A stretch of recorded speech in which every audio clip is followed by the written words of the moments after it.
This is Basketball Infinite. Make sure to like and subscribe and ring that bell for notifications, baby. Michael Jordan, Kobe Bryant, and Allen Iverson, three of the most influential players to ever play the game. And if you ask most superstars today who their three most respected players that they looked up to growing up was, those are the three names that you're going to get. And with some of the younger players, you'll likely get LeBron too. But in terms of James Harden, he has been one of the most absolute stud muffin players of the last 10 years. His playmaking ability is unmatched, his scoring ability is unmatched, and he could potentially win an NBA championship for the Brooklyn Nets this year. But what I bet you didn't know was that James Harden's favorite player growing up was Jason Kapono. Kapono is not a superstar stud muffin by any means, and the reason for Kapono being one of Harden's favorite, if not his favorite player growing up, is very, very interesting. And we're also going to go over the short career of Jason Kapono, as well as Kapono was low-key one of the best shooters of the 2000s decade, and considering his shooting ability, it's not surprising to see why Kapono would be a player that Harden liked, but one of his favorites. It's kind of crazy. This is him in the 1999 McDonald's All-American three-point contest. And holy macaroni, he was an absolutely incredible three-point shooter from a young age. Look at him making it rain from the three-point line. He would have fit in so well in today's game.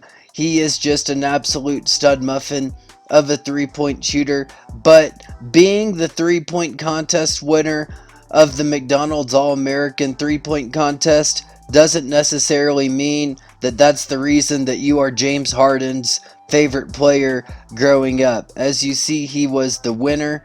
Look at him with Jay Bilas, who once had hair once upon a time. So the story goes that James Harden grew up in Compton, but his mother preferred that he attended school in a safer area, so Harden went to visit Artesia High School. Excuse me if I mispronounced that. And Harden knew absolutely nothing about the school until he walked into the gym and saw a photo on the wall of Jason Kapono, one of Harden's favorite players at UCLA, and it would be at this school where Harden grew from a 6'1", unconfident freshman to one of the best high school basketball players in America and an absolute stud muffin eventually for Arizona State. So it's absolutely insane just to think that one of the top 3 to 5 players in the NBA, I would say right now, James Harden, the beard, the absolute stud muffin.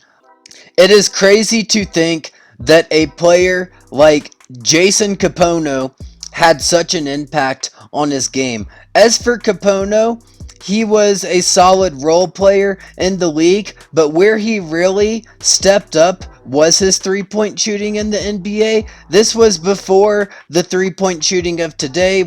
But a fun fact that I bet a lot of people didn't know was that Jason Kapono was the last player to win the three-point contest in back-to-back years, and he was the last multiple-time three-point shooting contest champion before Stephen Curry accomplished that in 2021. So that just shows you just how much of an absolute stud muffin this was. And when you look into things a little more, I guess it's not too surprising that James Harden drew a lot of inspiration from Kapono. They went to the same high school. Kapono was instrumental in Harden attending that high school, and who knows how the development of James Harden would have ended up had way back when, before his freshman year, James Harden not seen Jason Kapono's UCLA picture on the wall of the high school that he would eventually attend. Look at everyone standing up for the stud muffin. The Foot Locker CEO is in awe at the presence of Jason Kapono. This is a guy who only averaged 6.7 points a game in the NBA, but he did play over 500 games, and he did shoot over 43% from the three-point line in his career. So I would say he had a somewhat successful career. And Kapono is also a guy who won an NBA ring in 2006 and one season even shot over 51% from the three-point line. So although he was never a superstar by any means in the league, he was definitely low-key one of the more influential, in a way, players of the 2000s. But when you look at superstars like LeBron, like Kevin Durant, etc., there's a pretty common theme among who the most influential players for these guys were growing up, such as MJ, Kobe, in some cases LeBron, Allen Iverson. But to see James Harden, one of the more unquestioned superstars in the league, once state that potentially the most influential player for him growing up was Jason Kapono, it's a pretty insane thought to think about, and it's pretty cool.